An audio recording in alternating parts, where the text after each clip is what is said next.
ونؤمن به ونتوكل عليه ونتوب إليه، ونعوذ بالله تعالى من شرور أنفسنا وسيئات أعمالنا، من يهده الله فلا مضل له ومن يضلل فلا هادي له، وأشهد أن لا إله إلا الله وحده لا شريك له، وأشهد أن محمدًا عبده ورسوله وصفيه وخليله، إنه أدى الأمانة وبلغ الرسالة ونصح الأمة، وجاهد في الله حق جهاده حتى أتاه اليقين. اللهم صل على محمد وعلى أزواجه وذريته كما صليت على آل إبراهيم، وبارك على محمد وعلى أزواجه وذريته كما باركت على آل إبراهيم إنك حميد مجيد. أما بعد، فإن أصدق الحديث كتاب الله تعالى، وخير الهدي هدي محمد صلى الله عليه وسلم، وشر الأمور محدثاتها، وكل محدثة بدعة، وكل بدعة ضلالة، وكل ضلالة في النار. اللهم إنا نعوذ بك من عذاب النار. katika darsa ya tafsir al-Qur'an al-Karim, bado tungali tunaishi katika suratu Tariq, na tulikwisha kufasiri kuanzia aya ya kwanza mpaka aya ya 4, na aya ya 5 mpaka ya 10 tulikwisha kupata sharh mufradati, na tukapata al-ma'na al-jumali. Tukasema ya kwamba katika darasa itakayokabili tutakuja kuzipitia hizi aya kuanzia ya 5 mpaka ya 10 ya sura At-Tariq katika al-ma'na al-idah. Kwa hivyo leo tutaogelea katika bahari ya uchambuzi wa aya hizi 5 kuanzia ya 5 mpaka ya 10 katika sura At-Tariq. A'udhu billahi minash shaitani rajim. Falyanzuril insanu mimma khuliq, basi naangalie mwanadamu kutokana na kitu gani ameumbwa yeye. Falyanzur biaqlihi, na aangalie kwa akili yake, sio kwamba aangalie hivi hivi tu. Kuna wengine wamebahatika, wanaweza wakaangalia kwa sababu wamehusika na elimu ya kumtambua mwanadamu, vipi umbile lake limeanza, kama kwa mfano madaktari na watu waliobobea hata katika elimu ya nadharia tu ya biology, wanaweza wao wakaona kidogo hakika ya mambo ilivyo. Lakini sisi wengine huku tuangalie kwa akili. Mimma khuliqa, kutokana na kitu gani, kutokana na vitu gani khuliqa, ameumbwa yeye mwanadamu. Akishaangalia kwa akili yake barabara, halafu ndo anaweza kukaa kitako akatoa ufidhuli wa kwamba hakuna chochote isipokuwa kila kitu ni nature, au akasema kwa ufidhuli ya kwamba Qur'ani si lolote si chochote isipokuwa ni maneno yaliyosemwa na binadamu tu, au akakataa utume wa Nabii Muhammadi kwamba yeye si mtume bali ameinuka mwenyewe tu.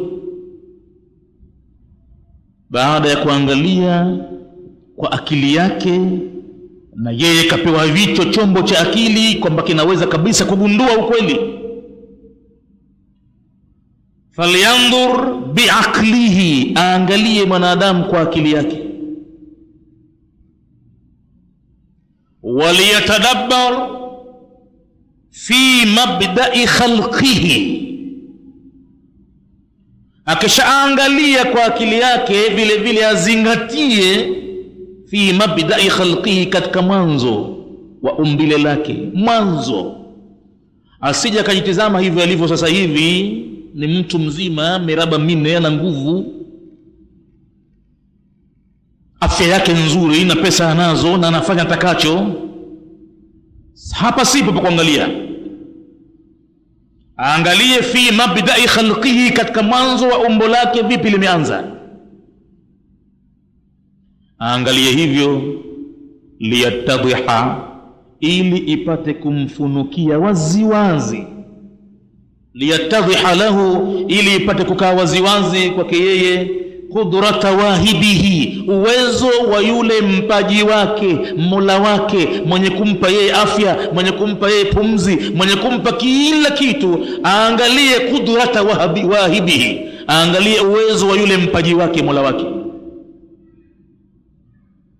Akishaangalia hivyo, atagundua waziwazi vipi kaanza yeye katika umbile. Atagundua waziwazi annahu idha qadara ala inshaihi, ya kwamba huyo Mola wake, mpaji wake huyo, mwenye kumpa kila kitu, madhali yeye amekuwa na uwezo kamili juu ya kumwanzisha kiumbe hata akaonekana yuko hivyo hivi sasa. Min mawadi, kutokana na zana, amemwanzisha kutokana na nyenzo. Lam tushamma raihatul hayati qattun, nyenzo ziloanzia kuumba binadamu, lam tushamma, hapajaweza hata kunuswa harufu ya uhai hata kidogo. Ile harufu ya uhai hakuna pale alipoanza mwanadamu, harufu tu ya kunukia kwamba hapa ataweza kutoka kiumbe aliye hai aitwaye mwanadamu. Chanzo kimeanza hivyo. Lam tusham, ameanza kwenye pahala ambapo hapajaweza hata kunuswa, wachilia mbali kuonekana kwa macho, wachilia mbali kusikilikana sauti yake, ni kwamba hata ile harufu kupitia kwenye pua hakuna harufu kwamba hapa atatoka kiumbe binadamu. Basi muweza aliyemfanya kiumbe namna kama hiyo, mwanzo wake hapo, fahuwa ala i'adatihi, madhumuni hapa ya kuambiwa falyandhuril insanu mimma khuliqa. Hapa atatambua waziwazi ya kwamba huyo Mola wake aliyemwanzisha hivyo, fahuwa ala i'adatihi aqdaru, basi yeye juu ya kumrejesha mara ya pili ni muweza zaidi. Kwa hivyo falyamal bima bihi yusarru, kwa tahadhari kubwa mwanadamu afanye yale mambo ambayo yataweza kumfurahisha yeye hina al-i'adati, wakati ataporejeshwa yeye katika uhai mwingine. Hii ndiyo madhumuni ya Qur'ani, falyanzur al-insanu mimma khuliqa. Si kama atizame kama kina sinema vile, kupass time, kupitisha wakati, kachoka sana, kaudhiwa sana, anakwenda kubabaisha akili kwa kuangalia filamu labda hivi.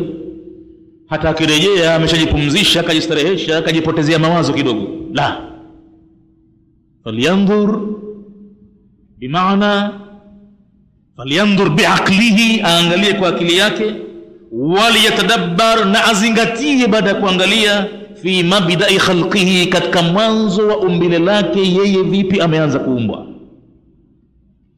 Aangalie hivyo, atapoyaona hayo mambo, japokuwa kwa mbali, hana ilmu, hana tadarubini, anamwangalia yule ambaye anamlea, pengine kishakuwa baba sasa, anawaona wanawe wale, natokea mama watoto, anamuona namna anavyochukua mimba, hali yake inavyokuwa vile, wahnan ala wahnin, anaanza kuangalia, japo kwa akili yake tu, hataona yeye kila kitu tumboni huko. Maana mambo yanapita fi dhulumatin thalathin, katika viza vitatu, labda madaktari wanaweza kuona maajabu hayo. Mwingine aangalie kwa akili yake, aangalie kwa akili yake kwa madhumuni haya, liyatadhiha lahu, ili ipate kumkalia wazi yeye qudrata wahibihi, uwezo wa yule Mola wake, mpaji wake, mwenye kumpa kila kitu. Wa annahu, na moja kwa moja atafahamu, kwamba Mola huyo idha qadara ala inshaihi, madhali ameweza kumwanzisha yeye, min mawadin, kutoka kwenye nyenzo, lam tushamma raihatul hayati qattun, hapajapata kunuswa hata harufu ya uhai hata kidogo. Madhali ameweza kumfanya hivyo, fahuwa ala i'adatihi, asikatae, asifate tu watu wanasema nini duniani akaingia kundini. Fahuwa ala i'adatihi, basi yeye Mwenyezi Mungu juu ya kumrejesha yeye, aqdaru, ni mwezaji. Falyamal, basi mwanadamu afanye bima bihi yusarru, kwa mambo ambayo yeye ataweza kufurahishwa kwa hayo, hina al-i'adati, wakati ataporejeshwa kwenye uhai mwingine. Hilo jambo kwa Mwenyezi Mungu jepesi mno. Thumma, kisha baada ya Mwenyezi Mungu kusema kwamba falyanzur al-insanu mimma khuliqa, basi naangalie mwanadamu kutokana na nini ameumbwa. Thumma ajaba an hadha as-su'ali biqawli, kisha akajibu Mwenyezi Mungu kutokana na swala hili kwa tamko lake. Sasa maana hapa kataka kuzivuta akili tu za wanadamu zipeleleze, si kazi zisije zikajiona hivi zilivyo, zikadhania kwamba mambo yameanza hivi hivi ndo akajikuta mtu yuko hivi hivi. Mambo yameanza mbali. Thumma ajaba, kisha Mwenyezi Mungu akajibu an hadha suali, kutokana na swala hili, biqauli, kwa tamko lake hili, khuliqa min ma'in. Muelezaji atakuwa ni yeye lazima. Khuliqa min ma'in, ameumbwa kutokana na maji. Maji hayo dafiqin, maji ya chupayo kwa kasi. Maji yenyewe yakhruju, yanatoka min baini sulbi, kupitia kutoka kwenye sulb, nguvu ya mwanadamu iliyoweza kumsimamishia uhai wake kwenye mnyororo wa uti wa mgongo, wataraibi, na kwenye mifupa ya kifuani. Hayo maji kwa hakika ni mchujo unaotoka kwa mahala humo. Khulika, ameumbwa mwanadamu min ma'in madfukhin, kutokana na maji yenye kuchupa, yakhruju min adh-dhahri, yanatoka kutoka kwenye mgongo, wataraibi, na kwenye mifupa ya kifuani, likullin, kwa kila mmoja, min ar-rajuli wal mar'a, kutoka kwa mwanamume na mwanamke. Kila mmoja anatoa kwenye mchujo huo. Mwanamume anatoa maji hayo kwenye sulbi yake ya mgongoni na pamoja na kwenye mifupa ya kifua, na mwanamke vile vile anatoa kwenye uti wa mgongo pamoja na kwenye mifupa kifua. Halafu unapatikana mchanganyiko wa kile alichokitoa mwanamume na kile akitoa mwanamke, unapatikana mchanganyiko, na hapo ndio anzio, kianzilishi cha mwanadamu. Hapo ndo anaanza kuumbwa hapo, katika pahala panapoonekana kama ni upuzi mtupu, lakini qudratul ilahiyya kwa hakika hapo ndipo napopita. Fahuwa innama yakunu maddatan li khalqi al-insani, basi maji hayo ndiyo yanayokuwa nyenzo baadaye kwa ajili ya umbo la mwanadamu. Idha kharaja min baini ar-rajuli, wakati anapotoka kupitia kwa mwanamume, wal mar'ati, na kwa mwanamke, wa waqa'a fi rahimil mar'a, na hatimaye maji hayo yakakutana, yakachanganyika, yakenda yakatulia katika tumbo la mwanamke kwenye mfuko wa uzazi. Wal khulasatu, na marejeo kwa ufupi katika maneno haya hapa tunafaidika na hivi: innal walada, hakika ya mtoto azaliwaye, yatakawanu, anafanyika, min maniyin, kutokana na manii. Maji yenyewe sasa ni min manii, maji ya manii. Madfukhin, yenye kuchupa, min arrajuli, kutoka kwa mwanamume. Fihi, kwenye maji hayo ya mwanamume, ndani ya maji hayo, jarthumatu habbatin, ndipo penye ile mbegu ya uzazi ambaye ni funza mwepesi laini mdogo sana, asiyeweza kuonekana kwa macho ya binadamu ya kawaida, labda kwa darubini. Fihi, ndani ya maji hayo ya manii, jarthumatu hayatin, ndo kwenye yule funza wa uhai, daqiqin, mwembamba sana, mwepesi sana, la tura, hawezi kuonekana funza huyo illa bil alati almu'dhimati, isipokuwa kwa chombo maalum chenye kukuza kitu kikaonekana kikubwa, ambacho hicho kwa jina lugha ya kigeni huitujulikana kwamba ni microscope. Darubini maalum yenye kukuza vitu vidogo vidogo visivyoonekana kwa macho vikaonekana kwamba sasa vinaonekana. Wala tazalu, na wala haiwachi kabisa funza hiyo, tajri, inaendelea kupita katika maisha yake, inakwenda inatikisika, hata tasila, mpaka inafika ila jarthumatin, kwenye funza mwingine, nadhiratiha, aliyefanana na funza huyo mwanamume. Anakwenda zake mpaka wanakutana funza wawili, min jarathimi almar'a, katika funza ambaye anamtoka mwanamke, wa hiya albuwaidha, na funza huyu wa mwanamke anakuwa huitwa kwa jina la buwaidha. Ni yale mayai maalum yanarandaranda, mayai yale yanarandaranda. Kwa upande wa mwanamke ndi jarthumu wake yule wa mwanamume anaranda naye vile vile mpaka wanakuja nakutana wale. Wa mata iltaqata aljarthumatani, na wakati wowote ule wanapokutana funza wawili hawa, ittahadata, huungana sasa wakawa kitu kimoja, wakawanata jarthumat aljanini, na hapo wakafanyika kitu kingine kabisa, ni funza wa mimba. Sasa anaanza mwanadamu hapo kupitia kwenye kifunza kama hicho kidogo. Funza wawili wamekutana, sasa ndipo anapoanza mwanadamu hai wake.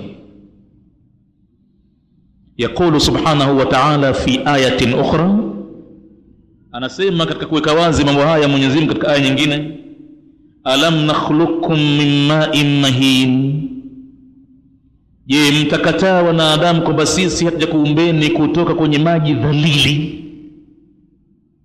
Sio maji yenyewe, min ma'in, kutoka kwenye maji yaliyokuwa dhalili. Kuna kiumbe funza mle kinaelea ndani ya maji ya manii. Faja'alnahu, tukakiweka kitu hicho, fi qararin, katika kituo, makinin, madhubuti.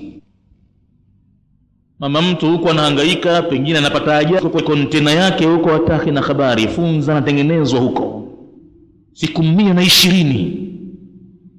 Tayari sura sasa ya mwili wa binadamu huko tayari, kuanzia kichwa, na kwenye kichwa kuna macho yamekaa pahala pake, kwenye kichwa hicho kuna pua imekaa pahala pake, kwenye kichwa hicho kuna mdomo umekaa pahala pake, ndani mna ulimi, kwenye kichwa hicho kuna masikio tayari yashawekwa.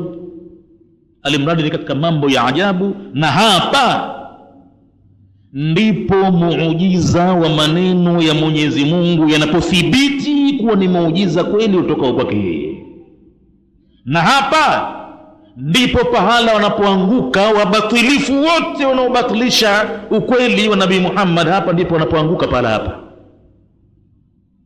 kwani hakuna kitabu chochote katika kutubu samawi, vitabu vya mbinguni, ambacho kimekuja na fasaha na falsafa ya kushughulika na mambo ya sayansi ya kumtaja mpaka binadamu namna vile viumbwa, ila kwenye Qur'ani pekee ndio unaipata hiyo.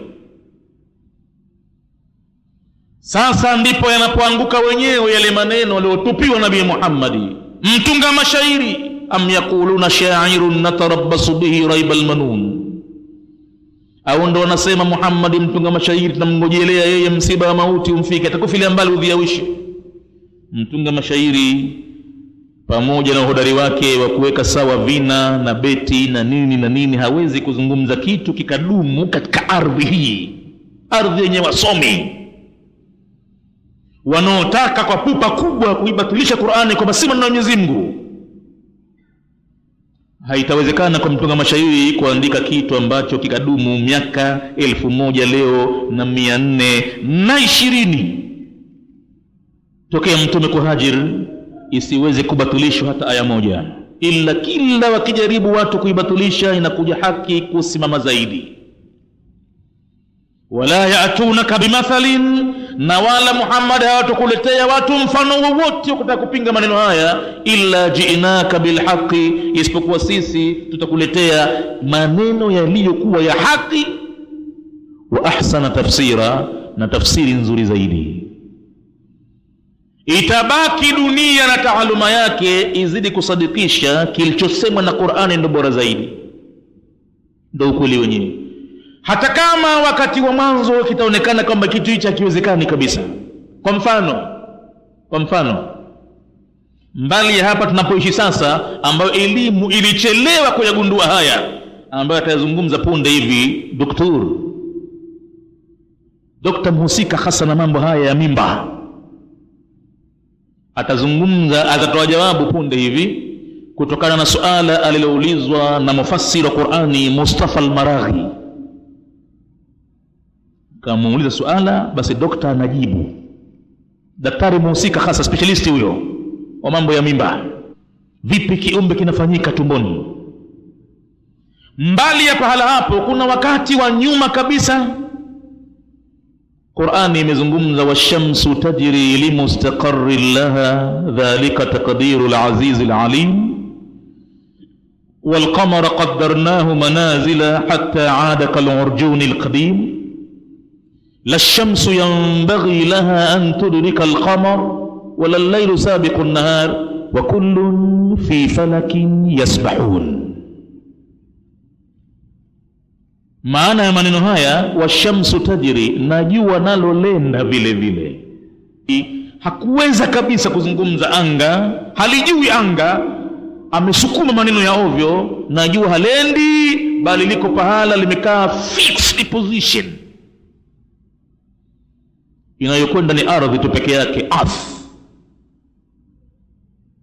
Siku zinakwenda, siku zinasogea, na ilmu inazidi kukua. Hatimaye watu wamekuja na vyombo vikali zaidi vya kumurikia anga. Mwenyezi Mungu akaja akawawezesha vile vile kuruka, wakenda juu zaidi mpaka wakakanyaga mwezi vile vile. Katika miaka ya karibuni sana, science imekuja kuprove kwamba kumbe kweli na jua nalo vile vile lina rotate, linakwenda, linazunguka. Qur'ani imeyatamka hayo siku za nyuma kizani. Muhammad aliyotamka maneno hayo hakupata kupita katika chuo kikuu chochote. wama kunta tatlu min qablihi min kitabin wala takhutuhu biyaminik. Muhammad, hoja niliyokupa ni nzito. ma kunta tatlu min qablihi, hukuwa ukisoma wewe kabla ya Qur'ani hii min kitabin, kitabu chochote kile, wala takhutuhu biyaminika, na nimekuzuilia hujui kuandika kitu, na kilichoandikwa huwezi kukisoma, nimekufanya hivyo maksudi. Wala takhutuhu biyaminika, na wala hukuandika hayo khati kwa mkono wako. Idhan laiti kama ingelikuwa pametelezo kidogo tu na Mwenyezi Mungu kumfanya mtume wake ni msomi, mambo yangeharibika. Lartaba almubtiluna, wangefanya shaka wale wanaobatilisha haki hii, wangesema lile jitu limebobea, jitu limesomeshwa sana, linajua kila kitu. Na ujinga wake wamemwambia ya kwamba inma yuallimuhu basharun. Anasema nini bwana? Pako pahala anakwenda kifundishwa, anakwenda kusikiliza Taurati kule, kuna mtu ambaye ni Mwebrania anazungumza Kihibru. Wanasema kwamba Muhammad alikuwa anapenda kupita pale kwa kuwa yeye ni ahli kitabu mwenziwe, kwa hivyo akimsomea mambo ya kale chungu nzima, halafu yeye anakuja akizungumza. Mwenyezi Mungu hoja hii ameijibu kwa sababu anaweza watu kudhania kwamba Muhammad amekuwa katika darasa maalum, kasomeshwa, kafundishwa.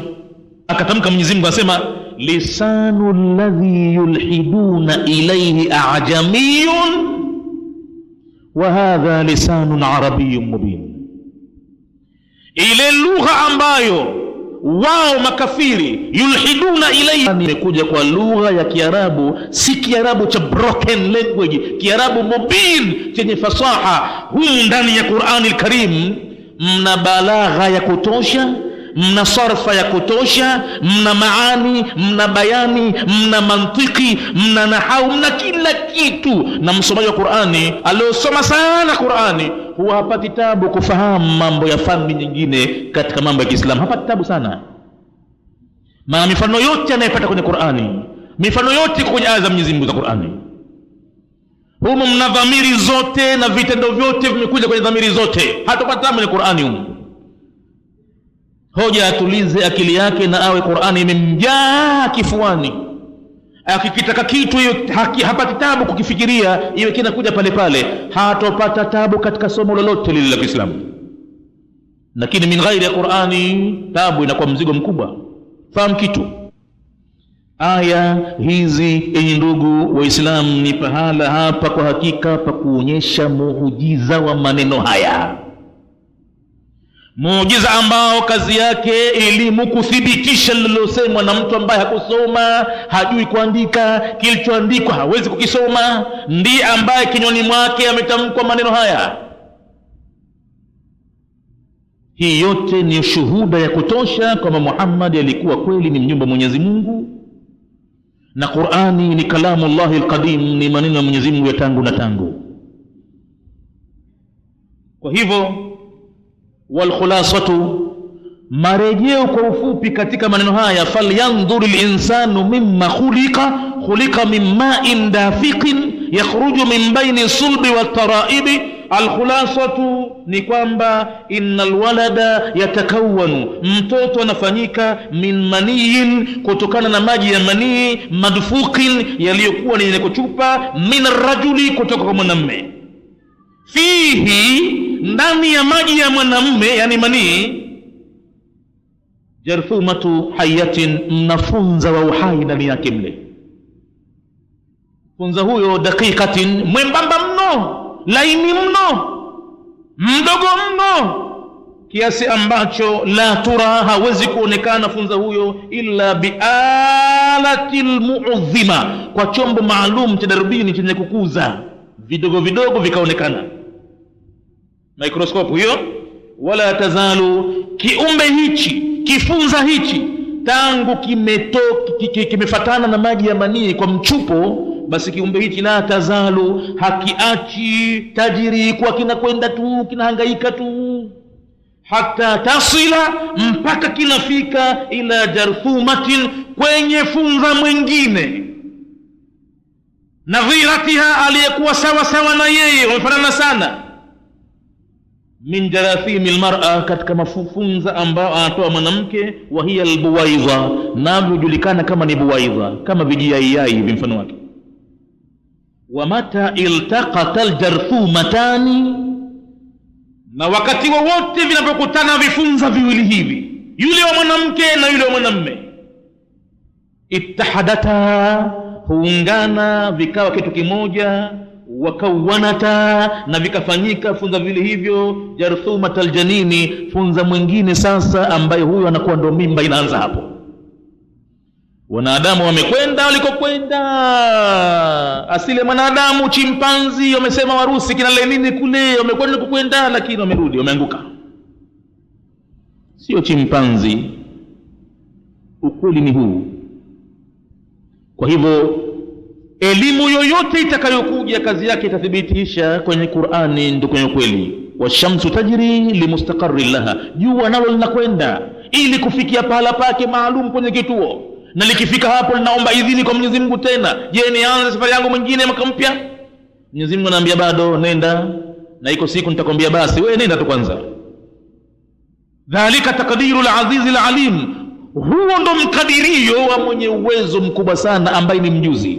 Wal qamara, na hata mwezi nao vile vile, qaddarnahu, tumukadiria manazila, mashuko maalum, vituo maalum, unapita kila siku vituo kama 28 hivi.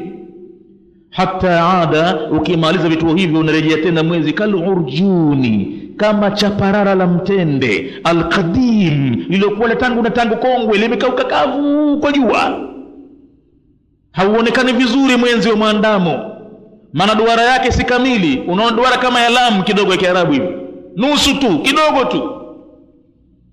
na kwenye anga udumu kiasi cha muda dakika 7 hivi au chini ya dakika 7, mara inakuwa tena basi hakuna kitu. Siku ya mwezi kwa mpungufu 29 pale, au hata 30 yake vile vile. La shamsu yambaghi la, katika mwendo huu haliwezi jua lenyewe kwa nguvu zake, kama kwa mfano halina amri ya Mwenyezi Mungu antudrika al-qamara, likenda spidi mpaka alikofikia mwezi na kupitilia mbalini.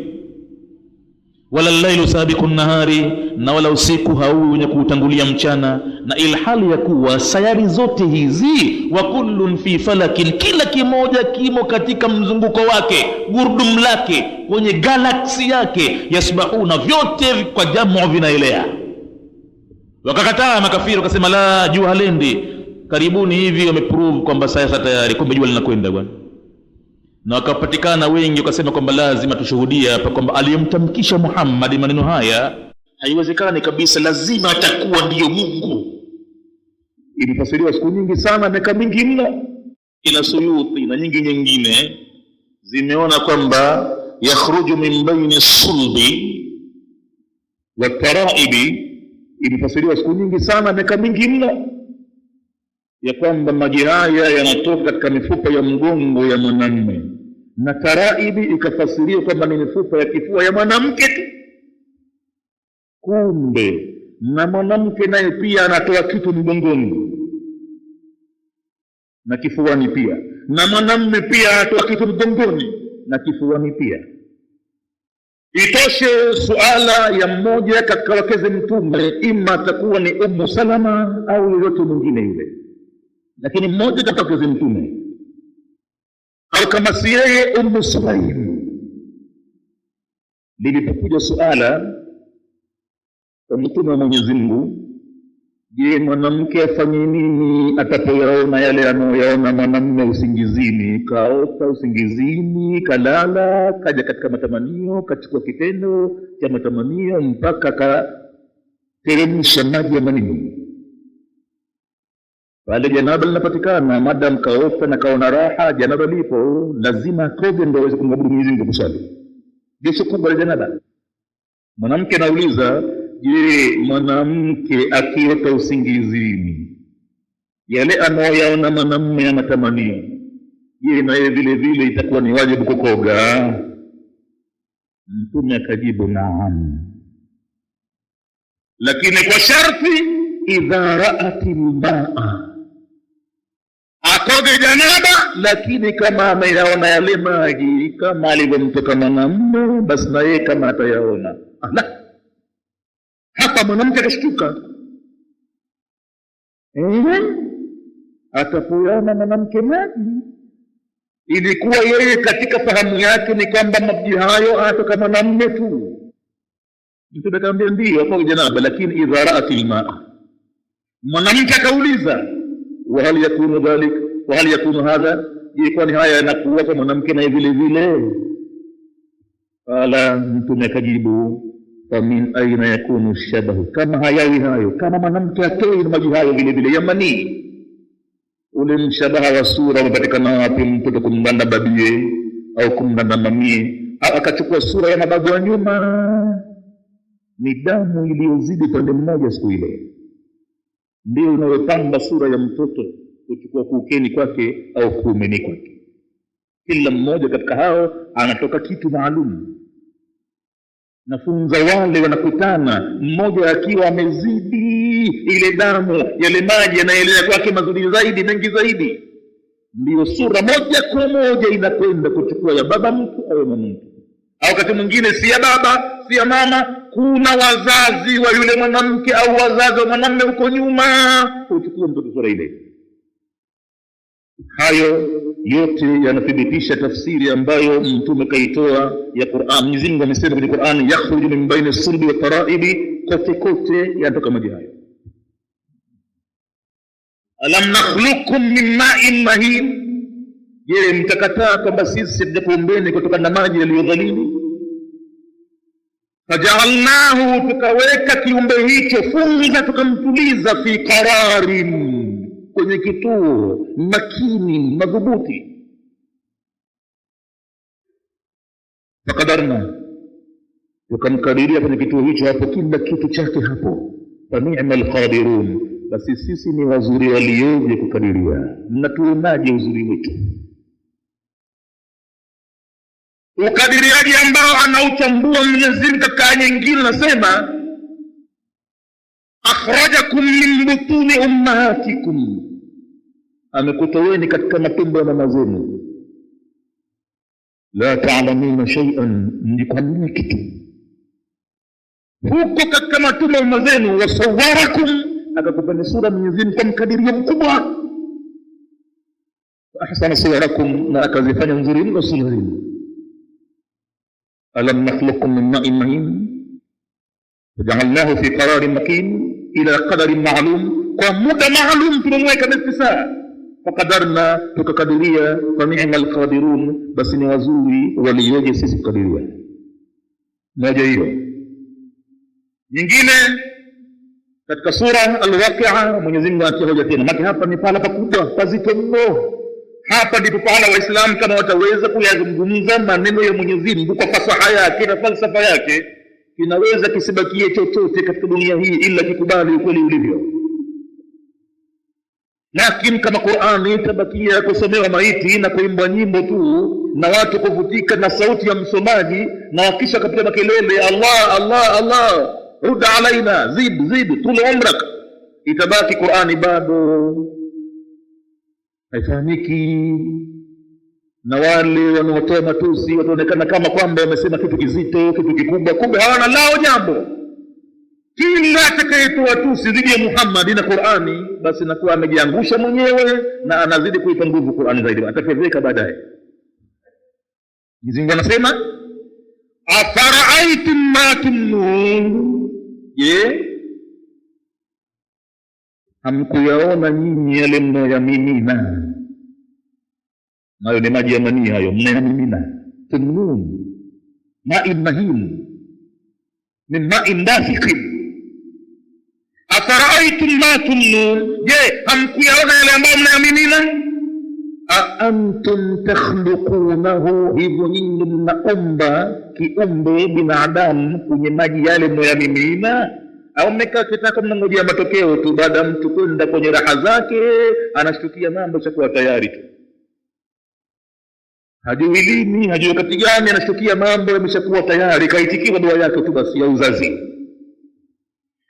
Antum, hivi nyinyi wenyewe, takhluqunahu, ndio mnaokiumba kiumbe tumboni kwa mwanamke? Am nahnu alkhaliqun, au sisi ndio waumbaji? Nahnu qaddarna bainakum almaut, sisi basi baada ya hapo tumekukadirieni mauti, mtakufa mkitaka msitaki. Msikatae kufufuliwa tu, kataeni na kufa vile vile msife. Wama nahnu bimasbuqin, na wala sisi si wenye kushindwa hayo.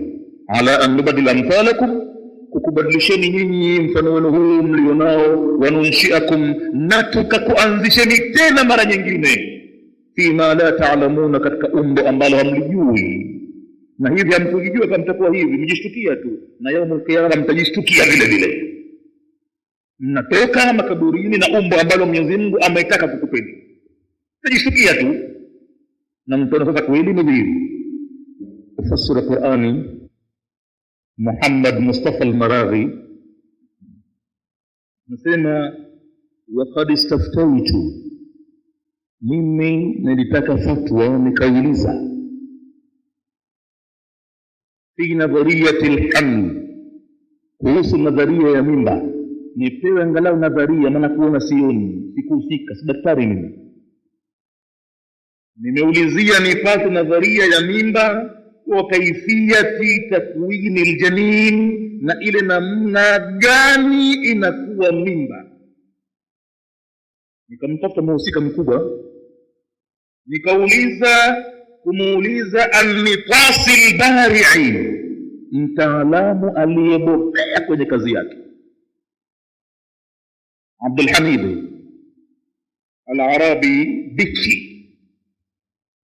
Huyu ni Masri akiitwa Abdul Hamid al-Arabi Biki, ambaye yeye alikuwa wakili Mustashfa al-Malik, ni mwakilishwa katika hospitali maalum kule Masri ikijulikana Mustashfa al-Malik. Sabiqan, wakati alipomuuliza anasema akishaondoka alikuwa zamani hivyo.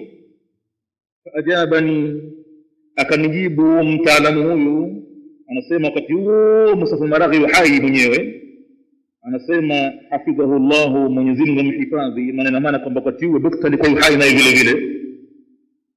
Akanijibu bima yati, kwa haya yafuatayo. Nimuuliza, hebu niambie, kwa sababu yeye Mustafa al-Maraghi ni mfasiri wa Qur'an, anataka kutoa kitu kilichokuwa mufida, chenye kuleta faida, hususan katika ulimwengu ambao siku za mbele watakuja kuwa wasomi, watatokezea watu watake kubatilisha Qur'ani, waifanye si lolote si chochote, ni maneno ya kipuuzi ya kiinga, hana maana yoyote, bali wao kwa elimu zao ndio wataalamu. Akamwambia, hebu nipe kidogo chochote kile maarifa kuhusu habari ya mimba, kufanyika kwake na hivi na hivi, maana naona aya za Qur'ani hazilingani na tafsiri ambazo wametoa baadhi ya mufassirina kusema kwamba yakhruju min baini sulbi wa taraibi, yanatoka katika uti wa mgongo wa mwanamume tu na katika mifupa ya mwanamke tu ya kifua. Hichi kitu ni bado hakikumtuliza akili. Akanambia kama ifuatavyo, akasema kaifiyatu husuli alhamli, namna ya kupatikana mimba, wa numuu aljanini fi rahimi, na kukua kwa mimba ndani ya tufuko la uzazi, ni kama ifuatavyo. Sasa doktor anamjibu Mustafa al-Maraghi. Kitu cha mwanzo alichojibia doktor, akamwambia qala Allah ta'ala, kwanza kamata aya ya Qur'an tukufu. Doktor ni Muislamu, akamwambia kwanza kabisa kamata aya ya Qur'an tukufu, ndio itakuwa dira yetu kutupeleka tunapokwenda. Aya gani? falyanzur al-insanu mimma khuliqa. Doktor kaanza, basi na aangalie mwanadamu kutokana na chombo gani, nyenzo gani ameumbwa yeye. Khuliqa, ameumbwa min ma'in, kutokana na maji, dafiqin, yatupayo. Maji hayo yakhruju, yanatoka min baini sulbi, kati ya sulbi wa taraibi. Doktor sasa nitakutambua. Kisha kamwambia waqala aidan, aya ya pili nitakupa tena, na Mwenyezi Mungu amesema tena vile vile, wa nuqirru fil arhami, na tunatuliza sisi katika fuko la uzazi la mwanamke, ma nashau, tukitakacho kuambakiwe hai, tunakiweka pale ila ajali musamma, mpaka ufike muda uliotajwa, tunakitoa duniani baadaye. Nuqirru, tunakituliza pale, ma nashau fil arhami, katika fuko la uzazi, ma nashau, kile ambacho tumekitaka sisi kihuike. Tusichokitaka kinaharibiki kiliambalini. Utasikia mwanamke kaharibu mimba, katoka kitu hakijulikani kama ni panya, ni paka, ni kitu gani, pande la nyama limekaa ovyo ovyo, hakukutimia. Lakini nukiru fil arhami ma nashau. Hizi aya mbili hizi amefungulia jawabu yake huyo daktari, akamwambia i'lam akhi, tambua ewe ndugu yangu, wafaqaka Allah, Mwenyezi Mungu amekuwafikia mema wewe kuniuliza habari hiyo. Anna fi hataini alayataini, kwamba katika aya mbili hizo nilizokupa, wa mashakilahuma, na zile ambazo zimefanana na aya mbili hizo kwenye Qur'ani kuhusiana na kuumba binadamu, min alayati, katika aya mbalimbali kwenye mashafu, anasema ndani yake sirran, kuna siri, min asrari at-tanzil, katika siri nyingi za mshuko wa Qur'ani al-Karim. Wa wajhan, na aya hizo imekuwa ndiyo mwelekeo maalum, min wujuhi ijazihi, katika mwelekeo wa miujiza yake Qur'ani. Sirran, katika aya mbili hizo na zile ambazo zimefanana katika kutaja binadamu alivyoumbwa, ukikuta pale kama hapo basi mahala mwingine Mwenyezi Mungu anajitaja fa subhanalladhi khalaqa, ametakasika yule ambaye hana makosa hata kidogo, min kulli shay'in zawjayn, kwenye kila kitu mbaya mbili, mwanamke mwanamume. Vipi nikutana kitu hicho? Mambo ya ajabu kabisa. fa subhanalladhi khalaqa al-azwaja kullaha, basi kutakasika kulikokuwa hakuna makosa, hakuna kasoro, ni kwa yule ambaye ameumba al-azwaja, sheti ipatikane kuingiana, kuchanganyika, ya kiume na ya kike, funzo la kiume na funzo la kike wakutane, kullaha, katika vitu vyote. Na sio kwamba maji haya anatoa mwanamume peke yake na mwanamke kwa kifua, wote wanatoa, alafu tunapatikana mchanganyiko. Subhanalladhi khalaqa al-azwaja kullaha mimma tunbitu al-ardu, katika vile ambavyo ardhi inaviotesha vitu hivyo, wa min anfusihim, na hata katika nafsi zao binadamu mambo hayo ndivyo yalivyo, wa mimma la ya'lamun, na hata katika vitu ambavyo wao binadamu hawavijui. Kila pahala pana kike kiume, azwaja kullaha, mpaka kwenye upepo unaovuma kuna upepo dume, upepo jike ndio unakwenda kupandisha mpaka maua ya miti vile vile. Sheti upepo huu na huo kutane, mpaka katika sababu ya kupatikana umeme huu,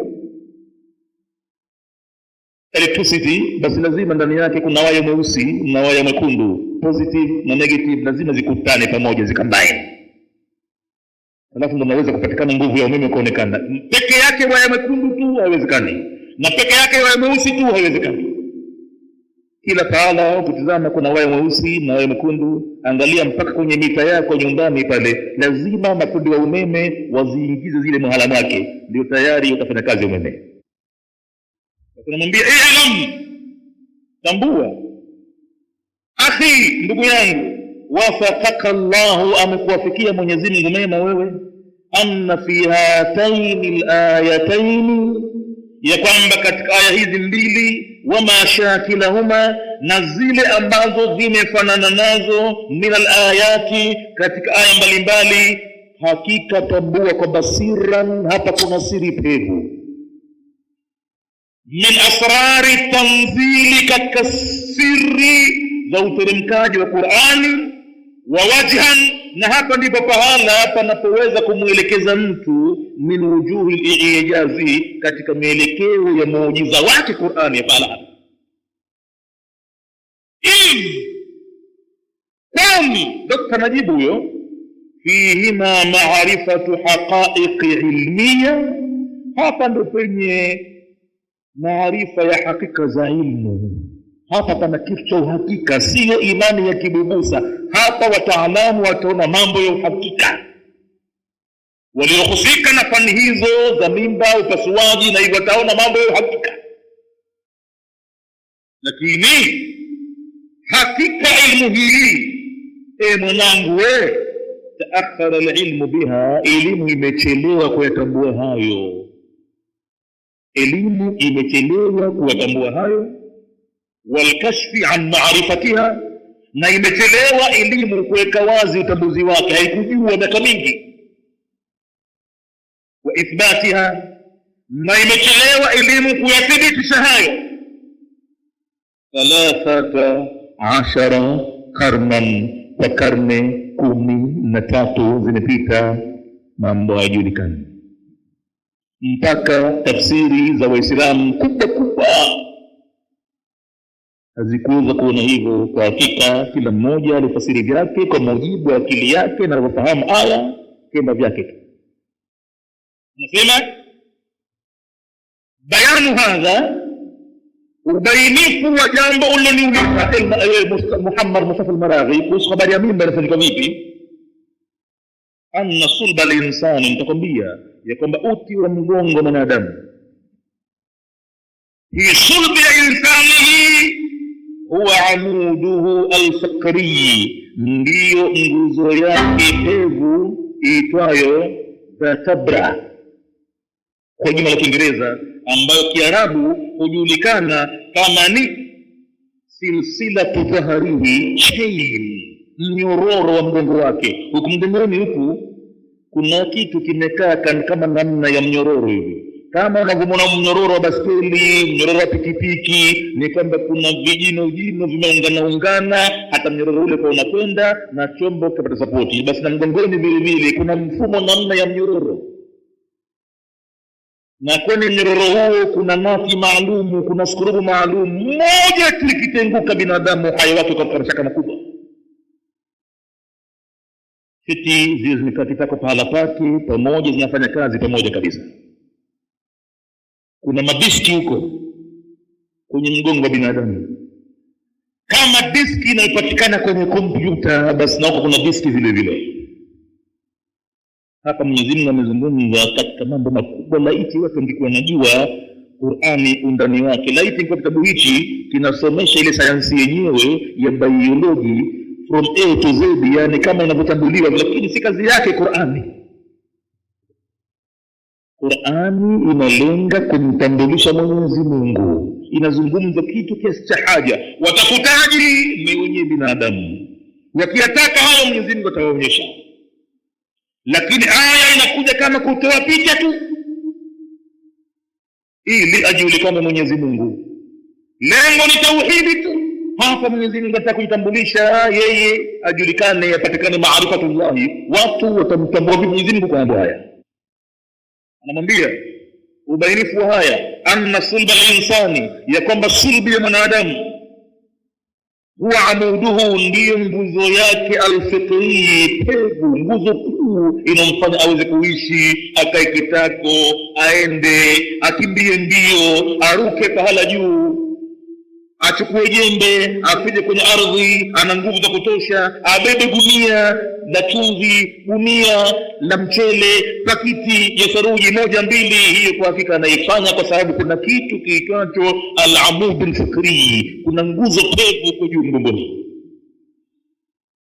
Usikiri watu wanamwambia mtu kama anaacha kazi vile anastaafu, usikiri kuna maneno Kiswahili anaambiwa atapewa kiinua mgongo, kwa sababu mgongo umeinama, katemeka siku nyingi na kaumia, kisha teseka katika kazi ile, kakongoka, kakulia kule pengine tokea kijana mdogo kaanza kutumwa kule, miaka 30 natumwa kule. Basi wote hatimaye huambiwa anapewa kiinua mgongo. Kiinua mgongo kwa maana yake cha kusimamisha uhai wake sasa katika siku ambazo zitabaki duniani kuishi yeye. Anainuliwa mgongo umeinama, kiinua mgongo, amud al-fikri. Anasema daktari sasa kumjibu maradhi, wa taraibahu, na zile taraibu zake, yani hiyo ni mifupa kifuani. Anasema hii kwa hakika hii idhamu sadrihi, ni mifupa yake kifua, ndio hiyo taraibu. Wa yakadu maanaha, na anasema daktari inakurubia maana yake, yakatasiru, iweze kufupishika, ala hafati aljidari, kama kwa mfano ncha ya ukuta, pembe ya ukuta, as-sadri ya kifuani, as-sufla katika sehemu yake ya chini, kama kwamba kuna pembe maalumu ya ukuta wa kifua katika sehemu yake ya chini kifuani huko. Inakaribia vile vile, tuzungumze kwa ufupi hivyo, kama kuna kijipande cha ukuta hivi, pembe yake tu katika sehemu ya kifua kwa chini, ndio hiyo inaitwa at-taraibu. Anasema daktari sasa, wa idha raja'na ila ilmi al-ajinnati, tukirejea kwenye swali lako mufassir wa Qur'ani Ahmad Mustafa al-Maraghi, na kujibu sasa. Umeniuliza vipi vimba inafanyika, wataka nikupe mpaka kiasi cha nadharia yako kidogo tu uweze kuizungumzia kwa watu kwa mujibu wa Qur'ani. Akamwambia wa idha raja'na ila ilmi al-ajinna, tunaporejea kwenye elimu za mimba hizi, wajadina, tutakuta basi sisi madaktari tumeona kwa macho yetu, hii munshai, katika kuanzilisha khusiyat ar-rajul, kukwa za mwanamume. Nikisema kukwa za mwanamume, watu wazima waelewe hapa tunazungumza nini. Si lazima kutaja kwa neno lake la kiungo cha siri hivi, kukwa zinajulikana. Katika kuanzishwa zile khusiyat ar-rajuli, kukwa za mwanamume, wa mubayyidh almar'a, na mayai ya mwanamke. Hivi ni vitu vya mwanzo kabisa anapoumbwa mwanadamu tumboni, hufanyika kitu kama hicho. Kwanza yule funza yule, zikishatimia 40 ya kwanza, 40 ya pili, mpaka 40 ya tatu ndio anakuwa kamili binadamu. Basi mwanzo kabisa, pengine wiki ya kwanza, wiki ya pili, wiki ya tatu, wiki ya 4, mpaka wiki 7 zikifika hivi, kwa hakika kuna vitu maalum vya mwanzo kabisa vinafanyika. Yule funza ukimtizama kwa darubini ya microscope, hana kokwa wala hakuna pahala gani zitakakokwa hizo. Funza kama kijongoza, kitachacha kama nyungu, wala chochote. Nyungu hiyo maji ya mvua ambayo kimfilikisa ukidona hivi anafilikisika kila completely, hana kitu. Hata mfupa ndani huone kama labda na mfupa hana hivi. Basi hiyo ndio funza ndalivyo aliyekuwa binadamu. Anasema katika munshai, kuanzilishwa kwa khusiyati rajuli, kokwa za mwanamume, wa mubayyidhi almar'a, na ile mayai ya mwanamke. Ma yufassiru lana hadhihi alayati, ni mambo ambayo yataweza kutufasiria sisi aya hizi. Allati, aya ambazo hayyaratil albaba, zimewaemeza wanafalsafa ulul albabi. Anasema mimba inaanza vipi, namna ya kuanza kwa kokwa za mwanamume, pale ndo mwanzo mambo yanaanza. Na utagundua mambo hayo makubwa sana hayo, asikuguse mtu hata kidogo pahala hapo. Roho mbichi ya kutoka, macho yanafanya kiza, povu za kutoka, ucheze mpira, futboli libetiki kubwa lije likapita pahala hapo. Ndio maana kama utaangalia kwenye game zile, inapotokezea ile free kick, direct free kick, tizama defense inakaa vipi na mikono yake huweka wapi. Wasema vizuri kwa kule pale, mikono yao wanaziba wapi kwa kule. Wanaogopea kwamba kisije chuma kile cha ngozi kikapita pale, anaweza mtu kufa pale, na huenda zikapanda juu zikaingia tumboni huko, na ikawa tabu kuteremka chini tena. Pale ndo kianzilishi mwanadamu alipofanywa huko tumboni huko, mambo kwanza yameanza kutungwa pale. Basi nasema ma yufassiru lana hadhihi alayati, kuanza kwa vitu vile na mayai ya mwanamke ndiyo vitu ambavyo vitutafasiria aya hizi. Allati, aya ambazo hayyaratil albaba, zimewafanya waemewe watu wenye akili timamu, watu wenye falsafa, ulul albabi, wameshindwa. Wa dhahaba fiha almufassiruna, daktari anasema wamekwenda katika aya hizo wenye kufasiri Qur'ani madhahiba shatta, madhehebu mbalimbali, kila mmoja kina upande wake. Huyu kasema hivi, kasema hivi, kasema hivi, ala kadri ma utiya kullu minhum min ilmin, kwa kiasi cha vile ambavyo kapewa kila mmoja elimu yake. Kila mmoja kaeleza vyake. Hivi mifupa hii inatoka kwa mwanamume, mwanamke ya kifua tu, na hivi kila mmoja akasema vyake. Wa in kana ba'idan ala alfahmi as-sahih, wamejitahidi wanavyoni, ijapokuwa tafsiri zao ziko mbali katika maana iliyo sahihi, bali kabisa wamekwenda sivyo kabisa tulivyoona sisi madaktari practical, kwa mazoezi, kwa experiments. Sisi tumeona mambo ya hakika, lakini Qur'ani imetamka na yule ambaye hakufika katika chuo kikuu chochote kile, na ni mtu ambaye ukimwandikia pahala kitu kusoma hajui, maskini. Hata yeye ukimpa kalamu kuandika, mkono wake haukubali, mizinga amemzuia, asijue maksudi kabisa. Ili iwe maneno haya yenye kutoa taaluma kubwa yametoka kwenye kinywa cha mtu kama huyo, hii kwa hakika ni muujiza mkubwa sana kwa Qur'an Karim. Miujiza yote ilikuwa ya vitendo ambavyo vinafanyika mbele ya macho ya watu, hapa haipo tena.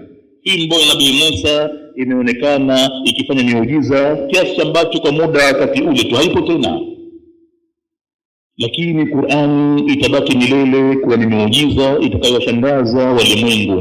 Ni muujiza mkubwa mno maneno haya. Anasema wa in kana ba'idan, wafasirina wametoa tafsiri japokuwa ziko mbali, ala alfahmi sahihi, juu ya fahamu iliyo sahihi. wa rai sadidi, na rai iliyokuwa nzito, rai iliyokuwa ya kweli. Wamekwenda mbali kabisa. Atakuja kueleza insha Allah taala katika darasa ijayo daktari vipi mimba sasa inafanyika. Anaanza sasa kuzungumzia wiki ya 6 na ya 7, lakini muda wetu sasa umeshakuwa mkubwa. Tutaacha hapa kwanza katika falsafa ya daktari anajibu suala la Ahmad Mustafa al-Maraghi kuhusiana na vipi mimba inafanyika, na vitu alivyompa vya kujibia.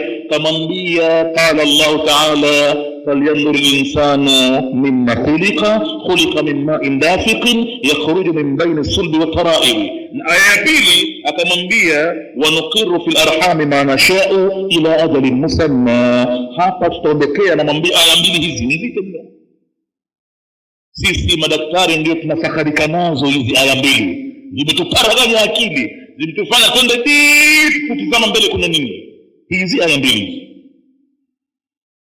Wallahu a'lam, na Mwenyezi Mungu ndiye ajuaye. Kwa leo inshallah tufikie hapa. Alhamdulillahi rabbil alamin, wassalatu wassalamu ala rasulillahi Muhammadin sallallahu alayhi wasallam. Rabbana taqabbal minna innaka antas samiul alim wa tub alayna innaka antat tawwabur rahim. ربنا آتنا في الدنيا حسنة وفي الآخرة حسنة وقنا عذاب النار. اللهم فقهنا في الدين وعلمنا التأويل والتفاسير وارزقنا اتباعه. اللهم زينا بزينة القرآن وارزقنا تلاوته آناء الليل وأطراف النهار على النحو الذي يرضيك، واجعله حجة لنا لا حجة علينا يا رب العالمين برحمتك يا أرحم الراحمين. اللهم علمنا ما ينفعنا وانفعنا بما علمتنا وزدنا علما يا رب العالمين. فنسألك اللهم علما نافعا ورزقا واسعا وشفاء من كل داء، ونعوذ بك من علم لا ينفع ومن قلب لا يخشع ومن نفس لا تشبع ومن دعاء لا يسمع ومن عين لا تدمع ومن ذنب لا يغفر برحمتك يا أرحم الراحمين. اللهم إنا نسألك موجبات رحمتك وعزائم مغفرتك والغنيمة من كل بر والسلامة من كل إثم والفوز بالجنة والنجاة من النار. اللهم لا تدع لنا ذنبا إلا غفرته، ولا كربا إلا فرجت، ولا عيبا إلا سترت، ولا دينا إلا أديت، ولا مريضا إلا شفيت، ولا ميتا إلا رحمت، ولا حاجة هي لك رضا إلا قضيتها يا أرحم الراحمين برحمتك يا أرحم الراحمين. اللهم إنا نسألك من الخير كله عاجله وآجله ما علمنا منه ما لم نعلم، ونعوذ بك من الشر كله عاجله وآجله ما علمنا منه ما لم نعلم.